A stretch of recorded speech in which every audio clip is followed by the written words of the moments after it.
Bellerophon and the Winged Horse Pegasus. Long ago there lived a great king named Sisyphus, who ruled one of Greece's many kingdoms. He had a daughter who was beautiful and kind-hearted and loved by all the men in the land. This beautiful girl loved the sea and spent a lot of time walking on the beach and watching the waves. One day she returned to the castle wet with seawater. When Sisyphus asked why she was wet, she refused to reply. Exactly 9 months after that day, she gave birth to a son. When Sisyphus demanded that she tell him who the father was, she again refused to answer. She named her son Bellerophon and raised him with all the love a mother could give. Later she had a second son and called him Deliades. Bellerophon grew up into a strong and brave young man. People all over the land admired his great skill in fighting, and all women said that he was as handsome as he was strong. Everyone wondered who his father was, for certainly his father must be a great hero. Many people said that his father was actually the god of the sea, Poseidon. No one could say for certain that Bellerophon was the son of a god, but many people believed that he was. Bellerophon himself believed that he was a god's son. One day, while they were out hunting together, Bellerophon accidentally killed his brother Deliades with an arrow. This angered Sisyphus greatly, and he ordered his men to find Bellerophon and punish him.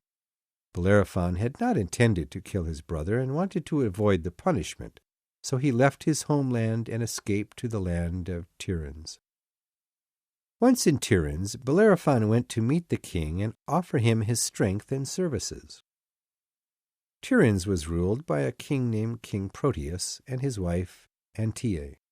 The people of Tiryns were always very kind to their guests and had many laws saying that guests should be treated like a member of your own family. Due to this, Proteus invited Bellerophon to stay in the castle for as long as he wanted. While living in the castle, Queen Antaea grew to like Bellerophon and desired him for his youth and beauty.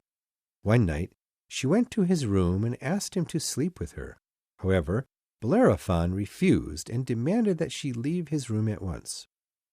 The queen felt so angry and embarrassed by Bellerophon's actions that she decided to take revenge on him. With this in mind, she told her husband that Bellerophon had tried to rape her.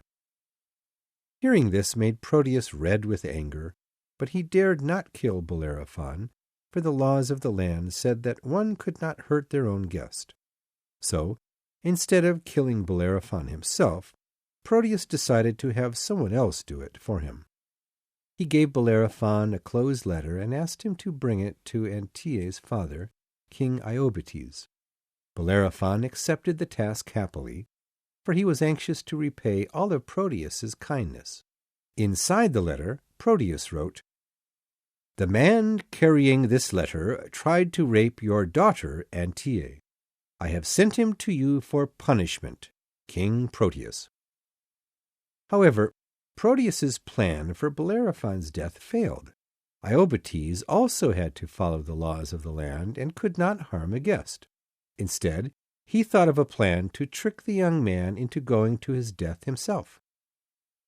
In Iobates' kingdom lived a terrible monster called the Chimera. The monster had the body of a lion and 3 different heads. In addition to the normal lion head, there was also a large snake head and the head of a goat. Strangely enough, the goat's head was the most dangerous of the 3 because that head could breathe out fire.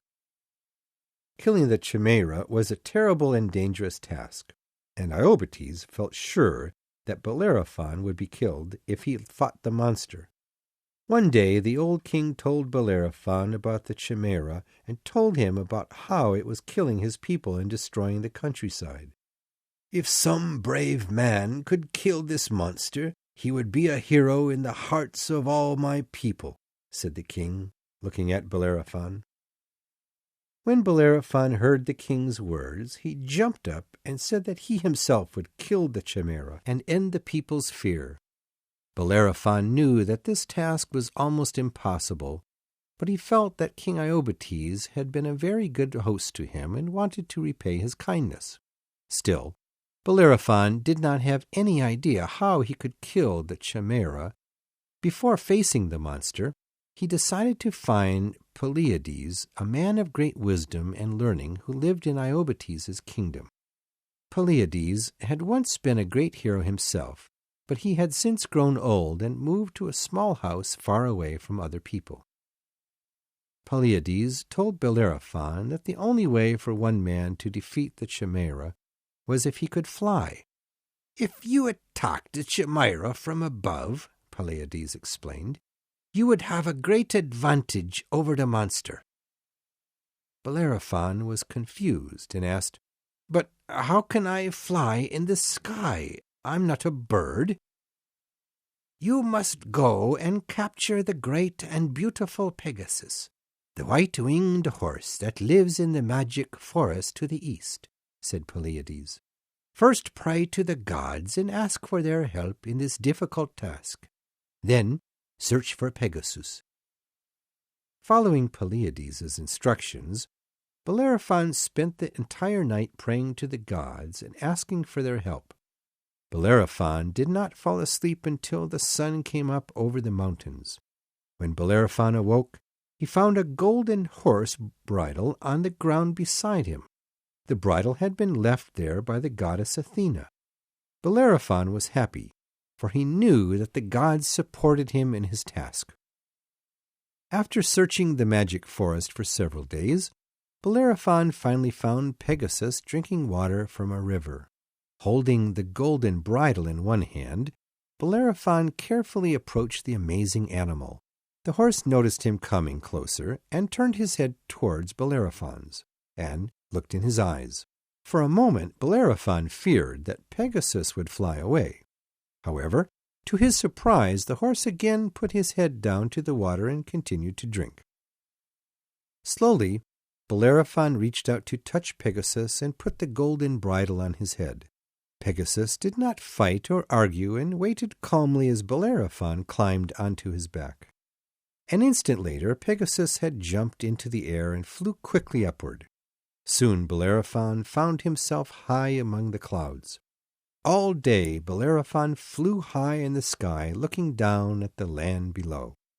In his heart, Bellerophon felt like a god flying in the heavens. It was a wonderful feeling. He was sure that his father must have been a god, or else Pegasus would not have let him ride her. The next day Bellerophon collected together some weapons. He prepared a sword, bow, arrows, and a thick coat, and rode Pegasus to find the chimera.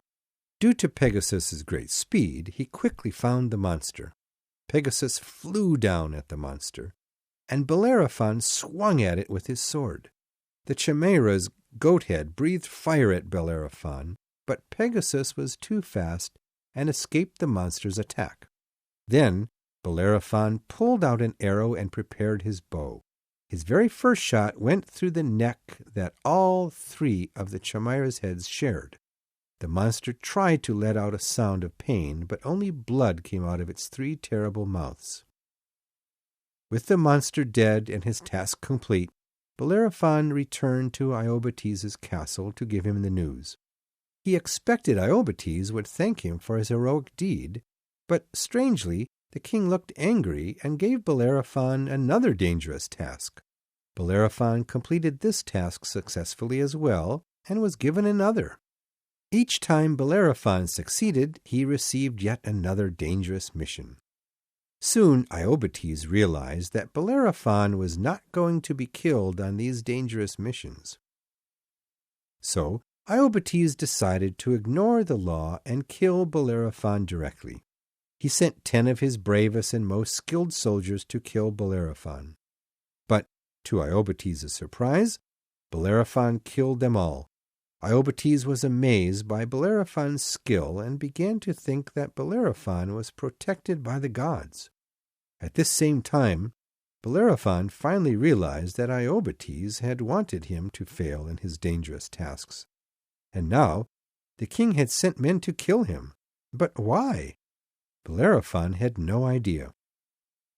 Bellerophon was a brave man and decided to talk with Iobates directly. When he spoke with the Iobates, the king showed him the letter from King Proteus. Bellerophon was shocked and explained the true situation with Antaea. When the king heard Bellerophon's story, he believed him and was deeply sorry for trying to kill him. To show his thanks for all the great deeds that Bellerophon had done for his kingdom, King Iobates offered Bellerophon his youngest daughter, Philonoe, in marriage. Bellerophon accepted and became the prince of the kingdom and enjoyed great wealth and comfort. However, after a few years of marriage, Bellerophon became bored of the life of a prince. He felt that his heroic deeds had proven that he was certainly the son of a god. His pride began to grow, until finally he became convinced being a prince was not a great enough honor for him. He wanted to become a god, not remain a common man. He was determined to join the gods in heaven, even if he had to use force. Bellerophon collected his weapons and climbed onto Pegasus once more. With his sword in hand, he ordered Pegasus up into the sky toward the top of Mount Olympus, where all the gods lived. Zeus, the king of the gods, watched the foolish man as he flew toward heaven and was angry that a common man would dare attack the gods. He was about to throw lightning at Bellerophon to kill him, but he did not want to hurt Pegasus, who was loved by the gods. Instead, he sent a bee to sting Pegasus under his tail. When Pegasus felt the sting, jumped up suddenly and threw Bellerophon off his back. Bellerophon fell all the way back down to earth. The great fall did not kill him, but he was terribly injured. The gods had allowed Bellerophon to survive his fall. His body was broken in many places, and he could no longer use his arms and legs well. His head was hit so hard that he was no longer able to see or speak. With his body and heart broken, the once great hero wandered the earth alone, blind, unhappy, and unknown to any man. He had been loved by the gods, but his foolishness and pride had made them angry. The rest of his sad life was his punishment. They had decided that a quick death was not punishment enough for him, and wanted him to suffer for many years. No one knows when and where Bellerophon died, nor does anyone really know whether Bellerophon was really the son of Poseidon or just a common man. Regardless of whom his father was, Bellerophon's fortune was decided when he attacked Mount Olympus. Pegasus's fortune was quite different, however. After Pegasus threw Bellerophon off his back, she was welcomed into Mount Olympus. She lived forever among the gods and goddesses, and wandered freely in heaven and on earth.